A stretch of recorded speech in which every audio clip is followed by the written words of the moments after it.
Bonsoir à toutes, bonsoir à tous. Bienvenue à Acapulco, au Mexique, état de Guerrero, la cité balnéaire sur la côte pacifique où se sont déroulés les 9e mondiaux, championnats du monde Espoir à Cesta Punta.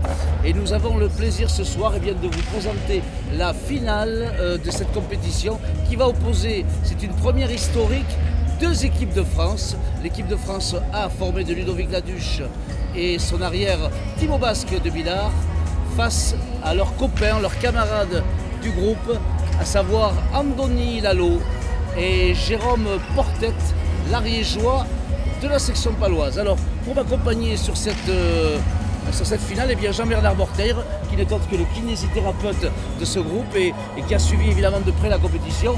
Il était un interlocuteur privilégié puisqu'il a également été professionnel. Il connaît donc tous les rouages et les finesses de ce jeu. Jean-Bernard, ça devrait être une belle finale. Oui, je pense que ce soir on devrait assister à une très belle finale. On a quand même deux équipes assez proches l'une de l'autre. Il faut savoir que ce soir on va assister à une revanche d'une partie de poule auquel on a assisté il y a 4 jours. Et on a vu la grande surprise puisque l'équipe B a battu l'équipe A. Et donc je pense qu'on devrait avoir une partie très serrée ce soir. Voilà, donc rendez-vous dans quelques instants pour la présentation et cette finale entre les espoirs de la Cesta Punta française. On vous dira comment s'est articulé ce championnat, cette compétition, et notamment comment les Français sont arrivés à ce stade de la compétition.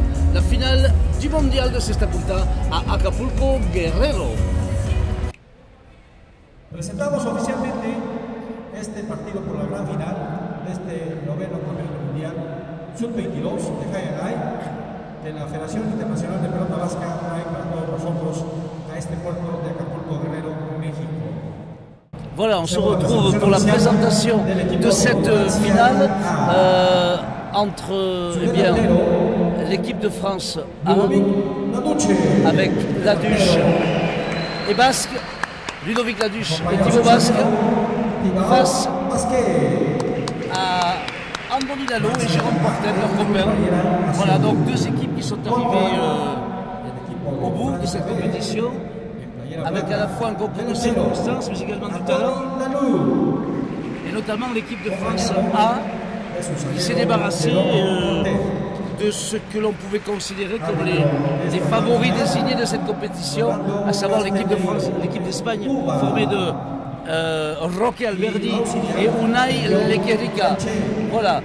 Donc la petite nouveauté cette année, c'est une première historique quasiment, c'est que la finale de cette compétition proposera deux équipes d'une même nation. C'est la première fois que ça existe, que ça arrive, et c'est un petit peu la continuité du processus qu'a mis en place la Fédération internationale pour proposer dans des compétitions la possibilité au pays de présenter plusieurs équipes. Et voilà pourquoi on retrouve deux équipes de France à ce stade de la compétition, c'est-à-dire en finale. Voilà, alors ici nous sommes au Rayalay Acapulco, Jean-Bernard, qui est un Rayalay qui a accueilli jadis des quadros, un quadro professionnel, un Rayalay particulièrement exigeant. Oui, tout à fait. Il faut savoir que ce Rayalay est très long, il fait 56 mètres. Et donc ça va être avant tout une épreuve de force entre les arrières surtout. Et puis aussi l'autre particularité de ce Rayalay, c'est que le sol est très très rapide. Donc ce qui fait que ce qu'on appelle les bottes corridos sont très difficiles à maîtriser.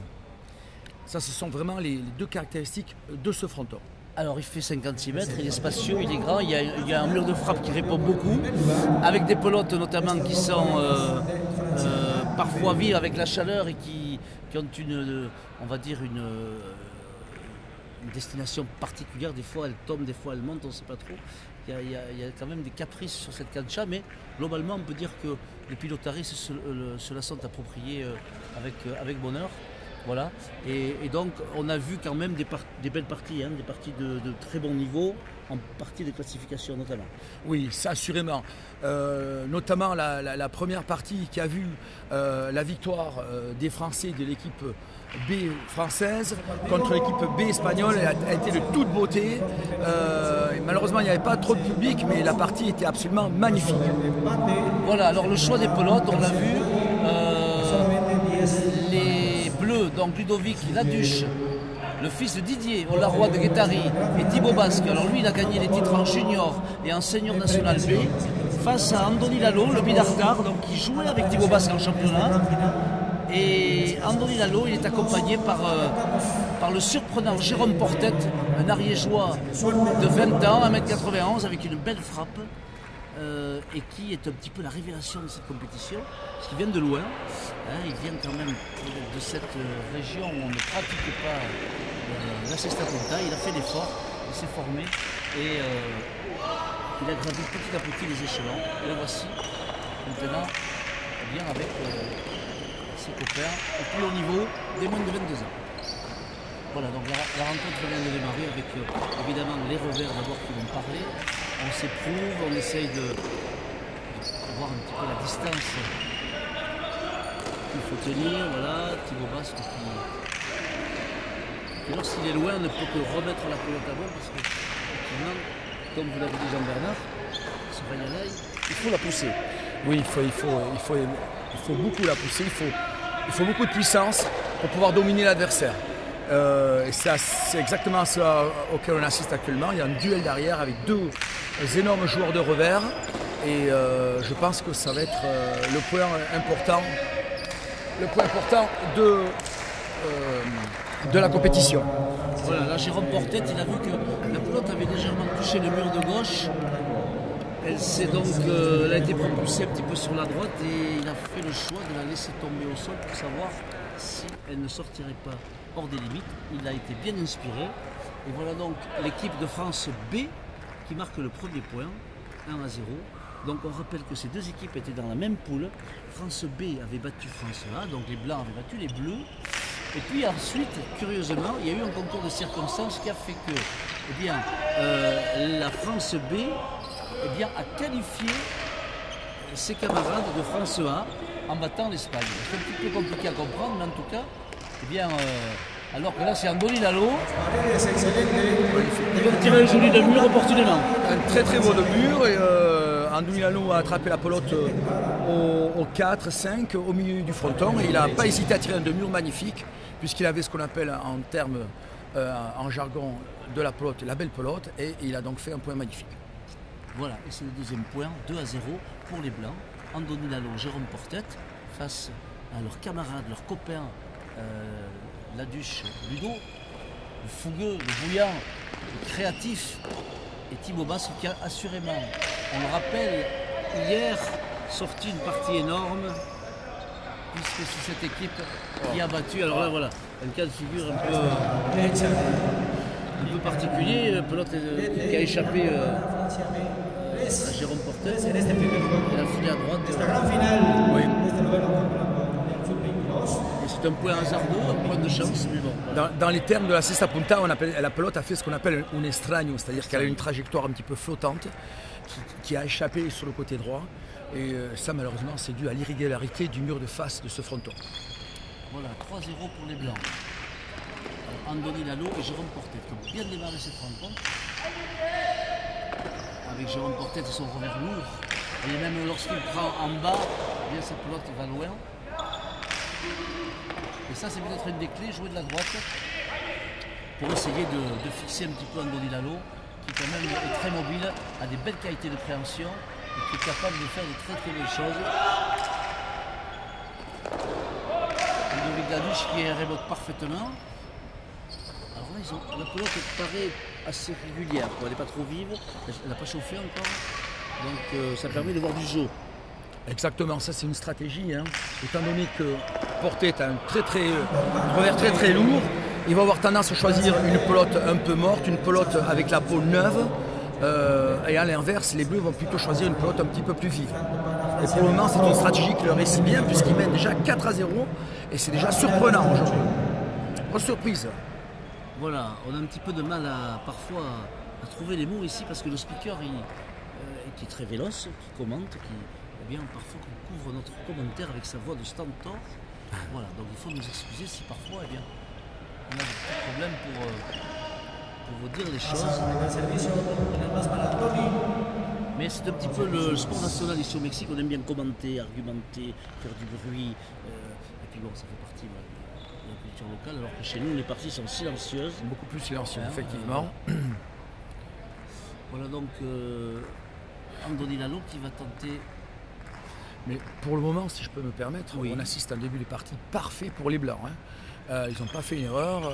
Et pour le moment, ils jouent à la perfection. Ah, voilà, un lâcher tenté par Waouh. Ludo Laduche. Il aime beaucoup cet exercice-là. Il en a usé et abusé en demi-finale. Pas évident. Hein, non, c'est pas évident. C'est un geste par-dessous. Techniquement, c'est très difficile. Un geste très difficile à maîtriser. Et là, eh bien, il a surpris Andoni Lalo qui a effectué une course mais n'a pu rattraper cette pelote. Voici donc les Bleus eh bien, ravis d'inscrire ce premier point, 4-1. Et automatiquement, comme vous pouvez remarquer, ils changent aussitôt de pelote. Hein.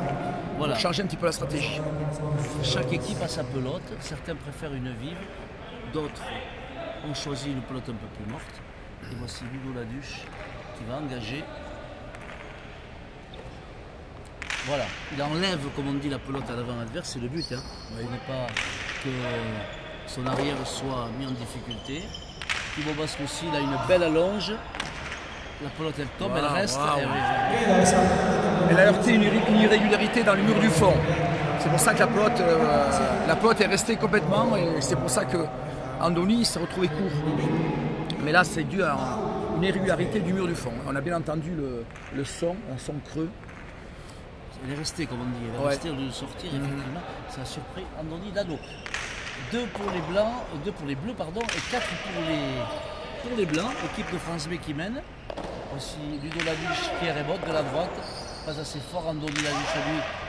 Andoni Lalo il tape le ras de ré, mais c'est pas très bien tapé, ça ressort. Mucho. Jérôme Portet qui vient de décoller un petit peu la peinture des murs là, en sortant de cette pelote. La droite est de Thibaut Basque. Et tout le monde eh bien, s'applique pour ne pas faire la faute. Ouf. Un peu gourmand ce deux-murs. Il est un peu loin pour tirer le deux-murs là. Alors il est un peu loin effectivement pour tirer ce deux-murs. Il a essayé et ça remet les bleus eh bien, dans la course. 3-4. Voilà, ça c'est un petit peu le défaut des jeunes, c'est qu'ils parfois ils se précipitent, ils veulent faire des choses, ça part d'un bon sentiment, il y a de la bonne volonté, mais après quelquefois, eh bien, on se perd. Mucho. Thibaut Basque sort une belle pelote du mur du fond. Wow. Là aussi un joli petit fronto hein, d'Andoni Lalo. Encore une fois.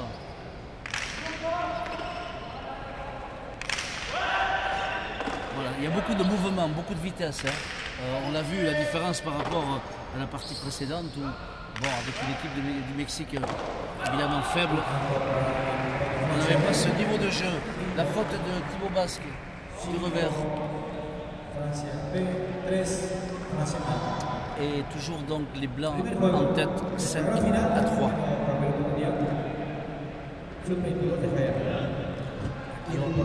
Évidemment, on peut regretter peut-être qu'il n'y ait pas une équipe mexicaine au bout ou une équipe espagnole, ça aurait permis peut-être au public de prendre un petit peu parti. Là, il faut bien dire que, évidemment, dans ce contexte-là bien particulier, eh bien, voilà, on ne peut pas, a fortiori parce que ce sont des Français, le public ne peut pas véritablement s'enflammer et encourager l'une ou l'autre équipe. Mais, joli raderai, mais Portet était vigilant. Ça ne fait rien. Nous, on prend notre plaisir et on est ravis de voir nos jeunes à ce niveau. Andoni Lalo. Oula, tout le monde s'envole un peu les pinceaux. Magnifique, magnifique. Et voilà. C'est une belle pelote, Jean-Bernard. Par-dessus l'épaule piquée, il a mis comme on dit, il a mis le pet. Oui, on assiste à un très bon niveau de jeu, très varié. On voit tous les coups de la cesta et c'est une très très jolie partie. Ça a très bien commencé. On a commencé sur des très bonnes bases. Voilà, Ludovic Laduche qui enlève le but à son adversaire. Jérôme Portet avec son gros revers. Et Thibaut Basque qui lui aussi n'est pas en reste. Ça c'est une peau qui était collée. Oui, assurément. Comme on dit vulgairement, elle était derrière la peinture. Elle était très difficile à attraper parce qu'elle était vraiment collée contre le mur de gauche. Donc la faute est vraiment excusable, si on peut dire que c'est une faute. Hein. Voilà, les pelotes collées sont toujours difficiles à récupérer. Là, Ludo Laduche, il a failli se faire surprendre par le rebond, mais son but est tout à félicite. Alors Jérôme Portet, lui, il ne fait pas dans la dentelle. Alors là, Andoni Lalo a voulu la récupérer Bote Pronto, mais voilà, Ludo Laduche vigilant, à côté, en mettant le pet. Jérôme Portet vigilant. Voilà, il y a de la belle gestuelle de la droite. Hein. Très belle droite de Laduche. On a senti beaucoup de puissance dans sa droite. Elle était très bien ajustée. Voilà, le jeu de Cesta Punta, c'est aussi un jeu où la fameuse droite doit être utilisée non seulement par les arrières quand il le peut, mais aussi par les avants. Voilà, hein, parce qu'avec cette droite, on peut faire plein de choses. On peut attaquer, on peut déplacer le jeu.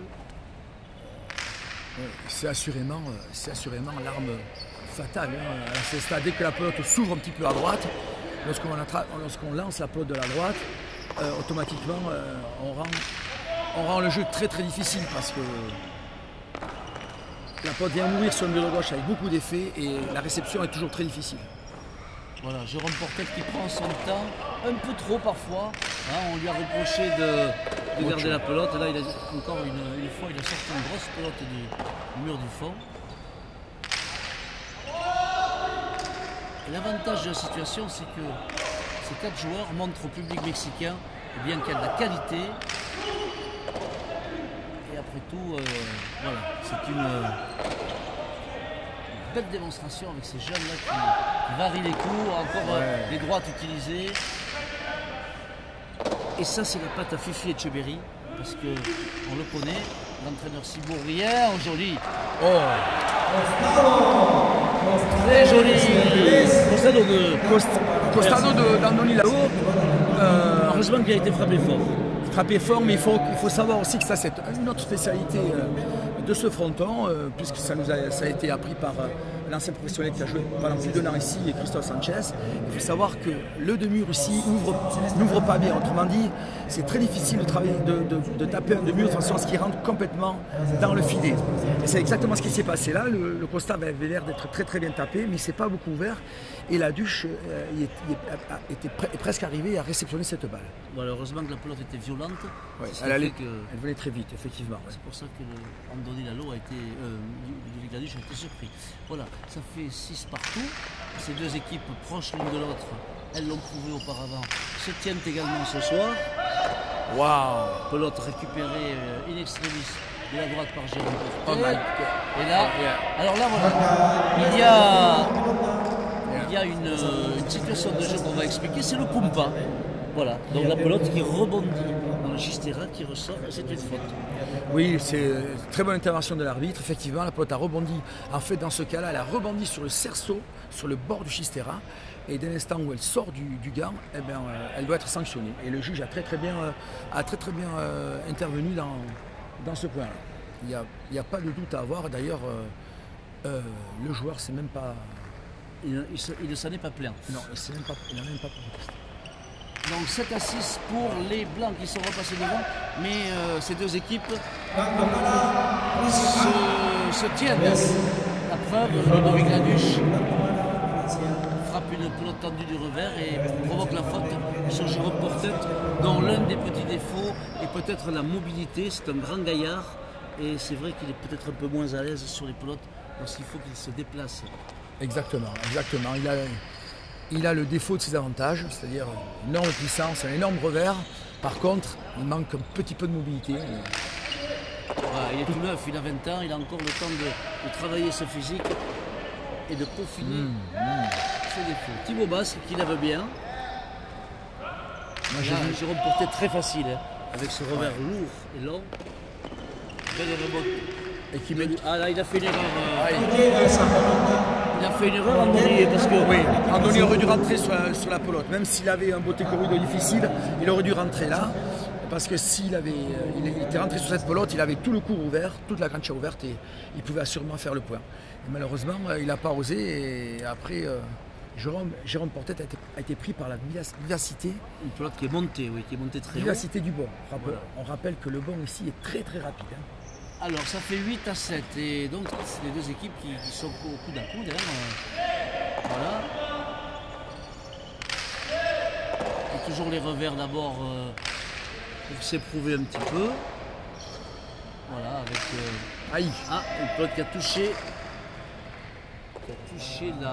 le haut du mur de gauche, là, la partie où les drapeaux des nations ont été exhibés. Et 8 partout. Voilà, les bleus qui étaient passés devant. Et maintenant, eh bien, égalité parfaite, une course-poursuite comme on pouvait le prévoir. Si on peut faire le point sur cette première partie de la première manche, on assiste à une partie d'une excellente qualité technique. Hein. C'est vraiment du très haut niveau. Voilà, il y a de la posture, il y a tous les coups déclinaisons de la Cesta Punta. Queda en el rebote corto, Andoni dando para Francia a 9 en este primer juego, voilà. En esta gran final.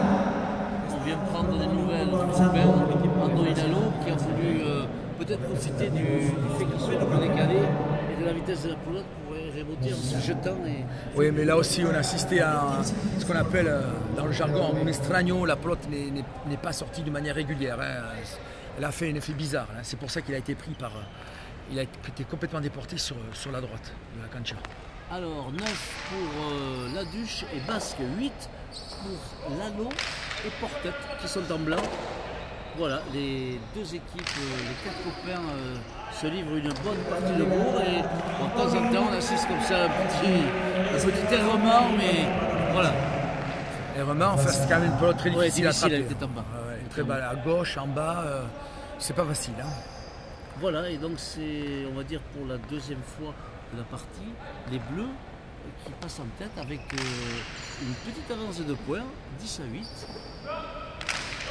Alors que Portet, lui, distribue avec son revers bazooka, sans état d'âme. Mais les Blancs, eh bien, sont vigilants, les Bleus aussi. Thibaut Basque, impeccable au fond de la cancha. Voyons. Mucho. Très joli beauté pronto, c'est-à-dire on réceptionne comme un drop la pelote, on la sauve. Aïe. Et là, le problème c'est qu'il a entamé une course et il n'a pas pu évidemment contrôler la pelote puisqu'il était lancé. Et bon. Non, c'était une pelote difficile. C'est sûr que s'il avait attrapé à la volée, à l'aïlé, il allait dominer le point, mais il a fallu faire un sacré démarrage, même malgré sa vélocité, je crois qu'il a été un petit peu gourmand. C'était une pelote difficile. Voilà, 10 à 9, 10 pour l'équipe des Bleus et 9 pour les Blancs, qui avaient bien démarré avec un 4 à 0 et qui se sont vus rejoindre petit à petit. C'est une partie très serrée et très indécise pour le moment. Est-ce qu'il a touché? Heureusement qu'il n'a pas touché. Dino Laduche qui remonte plutôt bien. Magnifique. Et Rebote derecha de Dominik, dando para Francia. 11 tenemos para el equipo de Francia. Voilà, 11 à 9 pour les Bleus. Laduche est en train de faire une partie très très solide. Hein. Il a eu quelques errements en demi-finale, mais là aujourd'hui il est vraiment très présent. Alors ce garçon, c'est le fils de Didier Laduche, qui fut un excellent joueur de grand chistera guitariste, mais de baline également trinqué. Et lorsqu'on voit le fils, on ne peut pas s'empêcher de penser au papa, puisqu'ils ont la même intonation de voix, le même type de physique, la même décontraction trompeuse. Et assurément un joueur avec beaucoup de talent, avec beaucoup de potentiel. Alors Didier Laduche lui a jamais joué à Cesta Punta, effectivement, Ludo, il a la aura cesta punta, c'est-à-dire une cesta punta joyeuse, créative, gaie. On ne se pose pas de questions, on attaque. Et c'est finalement l'essence même du jeu. Exactement, exactement. Même s'il faut gérer, mettre en place des choses, eh bien, c'est ça qu'on va voir. C'est cette espèce de frénésie plus ou moins contrôlée. Et là aussi, super constat d'Andoni Lalo. Celui-là est bien tapé. Magnifique, parfait. Il a été tiré d'une manière parfaite. Donc la partie reste toujours aussi indécise. Et oui, 11-10 pour les bleus, mais les blancs qui reviennent, qui sont à un point. Alors ces garçons se connaissaient bien, ils ont effectué une préparation de 6 mois ensemble, mais ils se connaissaient auparavant parce qu'ils se sont croisés dans les petites catégories, dans leurs clubs respectifs. Donc voilà, c'est vraiment une équipe de copains. Mais ce soir, ils ne se feront pas de cadeaux. Hein, ah non, mais il n'y a pas de cadeaux à se faire. On est champion du monde, la France est champion du monde des moins de 22 ans, mais voilà, on ne se fera pas de cadeaux. Là, il y a un petit errement de Jérôme Porté qui aurait dû rentrer cette pelote à la volée. Et malheureusement, elle est très très mal sortie, elle est rebote pour Andoni. Et ce qui explique. Voilà, alors là, c'est une belle. Oh my! Regardez ses jambes! Quelle jambe! Il a les cannes, Ludo Laduche, il a récupéré ce lâcher. Quelle rapidité! Du revers de Andoni Lalo. Et là, c'est reparti pour une session au fond.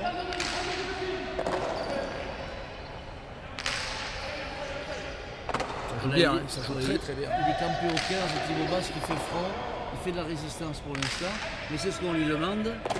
Sauf qu'ici. Non, non, réception magnifique. Qu'est-ce qui se passe? Et voilà. Elle a été sifflée. Ne vous enflammez pas, Jean-Bernard. La réception a été magnifique, mais il a apparemment, elle est chez le mur du fond, il est sorti. Alors il faut quand même expliquer à nos auditeurs que ces réceptions-là, vous avez moi en tant que carrière, il faut beaucoup de courage et de témérité pour oser rentrer ces pelotes-là parce qu'elles viennent à 200 km/h, vous avez le mur du fond juste derrière vous et si jamais vous la loupez, vous pouvez la prendre sur la tête. Donc c'est des pelotes, on a souvent très peur d'essayer de les attraper. Donc il y a beaucoup de courage, beaucoup d'adresse, de témérité et c'est absolument ça que je veux souligner. Alors Jean-Bernard, donc ça veut dire que les arrières sont des gens courageux et pas les avant, voilà. C'était le message. Non. Ce que je veux dire c'est... Non, j'ai bien compris. Effectivement, ça peut être dangereux aussi. Très dangereux. Alors là donc, il faut... Pendant que nous déclarons des bêtises, les Bleus sont en train de tranquillement d'arriver à d'asseoir leur suprématie dans là cette on a assisté à ce qu'on appelle un resto du saké et un revers magnifique de Basque qui a tiré la pelote à la Chula. Ça c'est l'arme imparable de la cesta punta, des arrières notamment qui ont des gros revers comme les deux joueurs que nous avons ce soir. Voilà, 13-11 pour les Bleus qui ont une petite option pour cette première manche. Des Bleus qui ont été héroïques face à l'Espagne en demi-finale, avec une victoire au triple lors de la troisième manche. Aïe. Et là, ses jambes. Ludo Laduche a sauvé cette pelote qui allait le dépasser à des rebotes. Andoni Lalo, il tire un ras doré, c'est pas très bien tapé. Non. Trop fort. Allez. Et là, on se prépare pour les rebotes. C'est pas mal. Thibaut Basque du revers. En ligne. Oh my. Une fois de plus, Thibaut Basque est en train de prendre la partie en main. On assiste à des excellents revers, exactement comme il a fait en demi-finale.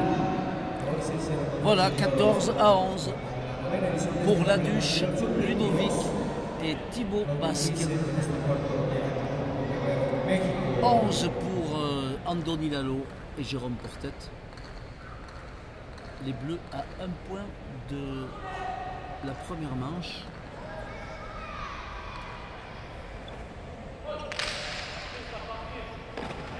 Un but puissant qui a été enlevé. Jérôme Portet toujours pareil avec son grand revers. Les rebotes de Ludo Laduche. Les rebotes magnifiques, hein. Très très bonnes rebotes. Ah, il décolle une belle pelote aussi Ludo. Là ça va très loin, très vite. Il va falloir qu'il aille pratiquement au 4 en Andoni Lalo. Belle rebote. qui va sortir aussi loin. Mais là, Ouais. il y a les jambes qui n'ont pas été bien positionnées. Et puis, il a voulu forcer la pelote. C'est des balles difficiles à contrôler parce qu'elles sortent d'escapada, comme on dit dans le jargon. Et elles sont très difficiles à contrôler. La pelote fuit en hauteur sur la droite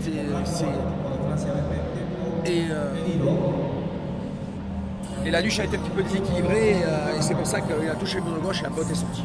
Voilà, tempo demandé par l'une des deux équipes, je vous avoue que je ne sais pas laquelle, mais bon, peu importe, 14-12 pour les Bleus, Ludovic Aduch et Thibaut Basque, à 2 points de cette première manche. Et donc c'est important de gagner une première manche aussi. Moralement, on assoit les choses et on a moins de pression pour la deuxième. Ah oui, c'est fondamental, surtout avec ce système de jeu de 7 qui ne fait pas l'unanimité chez les anciens joueurs, mais enfin, il faut s'adapter au nouveau système. Effectivement, c'est très important de remporter la première manche. Et c'est tout aussi important de bien commencer la seconde.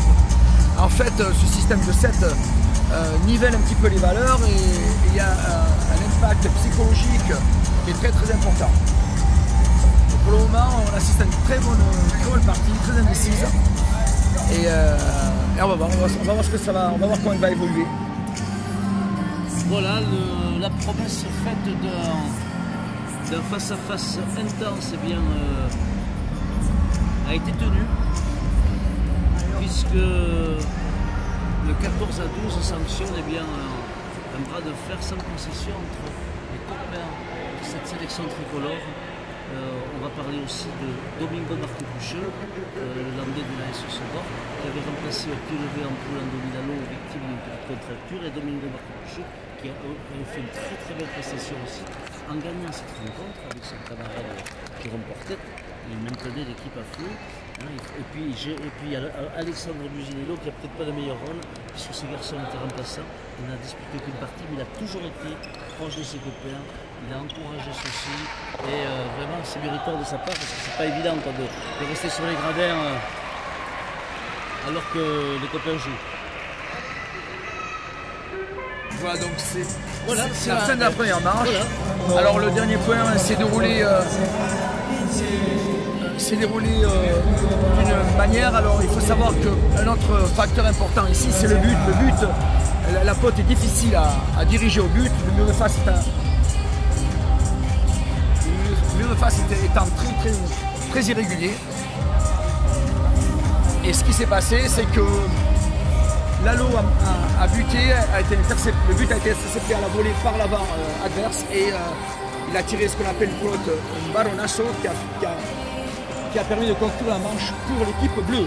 15-12 pour François. On se retrouve dans quelques instants pour cette deuxième manche.